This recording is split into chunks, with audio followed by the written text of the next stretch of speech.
ஓம் சாய்ராம், ஜெய் சாய்ராம். சாய் உறவுகள் அனைவருக்கும் வணக்கம். பாபாவின் 3 முக்கியமான புத்தகங்களை இங்கு பார்ப்போம்.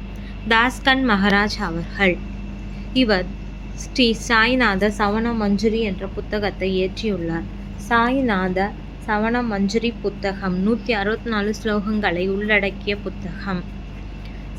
சாய் சச்சரிதம் பாபாவின் பக்தர்களுக்கு மிகவும் பொக்கிஷமான ஒரு புத்தகம் ஸ்ரீ சாய் சச்சரித புத்தகம்.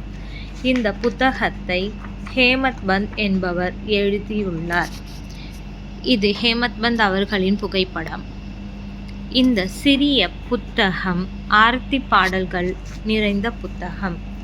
பாபாவின் திருக்கோவில்களில் ஒலிக்கும் 4 விதமான ஆரத்தி பாடல்கள் இந்த புத்தகத்தில் நிறைந்துள்ளன.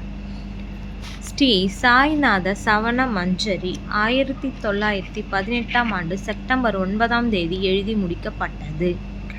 ஸ்ரீ சாய் சச்சரிதம் பாபா வாழும் காலத்தில் அவர் நிகழ்த்திய லீலைகள் எண்ணற்றன. அதில் எந்த அளவுக்கு ஒரு புத்தகத்தில் முடியுமோ அதை ஹேமத் பந்த் ஸ்ரீ சாய் சச்சரிதத்தில் நமக்கு படைத்துள்ளார்.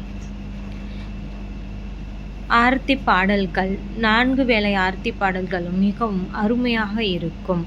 ஸ்ரீ சாய்நாத சவண மஞ்சரி புத்தகம் பாபா வாழும் காலத்தில், அதாவது அவரது சமாதி தினத்திற்கு 37 நாட்களுக்கு முன் எழுதி முடிக்கப்பட்டது. சாய் சச்சரிதம் பாபாவின் லீலைகள் கடல் ஆழத்திலும் மிகவும் ஆழமானது. அதில் எந்த அளவுக்கு முடியுமோ அந்த அளவுக்கு சச்சரிதம் புத்தகத்தில் நமக்கு ஹேமத் பந்த் அவர்களால் படைக்கப்பட்டுள்ளது.